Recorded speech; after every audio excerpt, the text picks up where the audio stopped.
ფიგურები 35 წლის წინ არის გადაღებული. ფოთი, მალთაყვა, ოქროს ტბა, ევროპის ჩემპიონატი საქართველოში. მაშინ, როდესაც ქვეყანა ისტორიულ გარდატეხას გადიოდა, პატარა ზღვისპირა ქალაქი საერთაშორისო სპორტის ცენტრად იქცა. ტრიბუნებზე მაყურებელი, წყალზე კი ევროპის საუკეთესო წყალსათხილამურო სპორტსმენები. ეს იყო 1991 წელი, როცა ფოთში ისტორია დაიწერა. მალთაყვაში წყალსათხილამურო სპორტის ისტორია გაცილებით ადრე, 1978 წელს იწყება, როცა ოქროს ტბაზე სპორტული ბაზების მშენებლობას ჩაეყარა საფუძველი. მალევე აქ შეიქმნა სამწვრთნელო სივრცე, სპეციალური ტრასა და ბავშვთა პირველი ჯგუფებიც. 1991 წლის ევროპის ჩემპიონატი კი გახდა ის ეტაპი, რომელმაც ფოთი ევროპული სპორტის რუკაზე ერთ-ერთ მნიშვნელოვან წერტილად მონიშნა.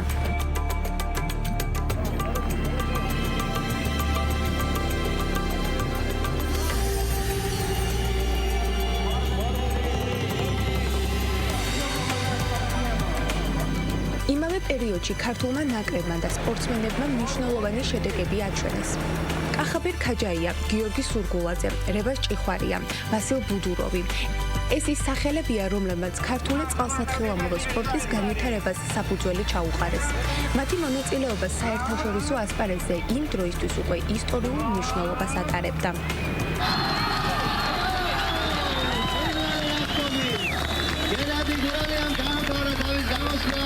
ერთ-ერთი გამორჩეული ფიგურაა გენადი გურალია, სპორტსმენი, რომელმაც ასპარეზობა 1984 წლიდან დაიწყო და 10 წლეულების განმავლობაში საქართველოს სახელი საერთაშორისო ტრიბუნაზე გაიტანა. მისი კარიერა დღემდე ქართული წყალსათხილამურო სპორტის ერთ-ერთი ყველაზე წარმატებულ ისტორიად რჩება. დღეს მალთაყვა უკვე სხვა ფორმით აგრძელებს ამ ტრადიციას. შეიქმნა ფოთის ტბის კლუბი, სადაც წყლის სპორტის თანამედროვე მიმართულებები განვითარდა და ადგილობრივებთან ერთად უცხოელი სპორტსმენებიც ვარჯიშობენ. 24, 25, 26 ივლისი ფოთში გაიმართება ევროპისა და აფრიკის ღია ჩემპიონატი წყალსათხილამურო სპორტში. მონაწილეობას როგორც წესი იღებენ 18 წლის შემდეგ ადამიანები, ვისაც ფიქრობს, რომ აქ ესე ვთქვათ ჯანი იმისა, რომ ჩაერთოს აი ამ სპორტში და თავი წარმოაჩინოს ევროპის ჩემპიონატზე. საქართველოს წარმოდგენილი იქნება ევროპის ჩემპიონატზე 4 არაჩვეულებრივი ადამიანით, მათ შორის აუცილებლად უნდა ითქვას, რომ ბატონი გენადი გურალია, რომელიც არის მრავალგზის ჩემპიონი ევროპის და ასევე უმნიშვნელოვანეს, რომ 35 წლის წინაც იღებდა მონაწილეობას ამ ევროპის ჩემპიონატში და ვფიქრობთ, რომ ძალიან მნიშვნელოვანი თარიღი არის არა მარტო ჩვენთვის, არამედ გენადისთვისაც.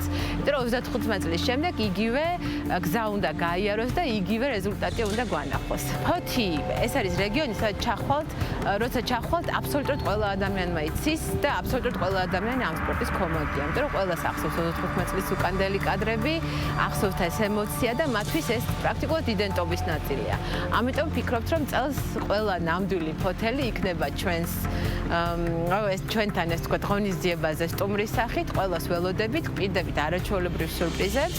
1991 წლის ისტორიული ჩემპიონატიდან 35 წლის შემდეგ ფოთს უკვე ახალი გამოწვევა და ახალი სპორტული ისტორია ელის. ოქროს ტბის წყალსათხილამურო ბაზა სრულად არის ადაპტირებული საერთაშორისო სტანდარტების შეჯიბრებების ჩასატარებლად.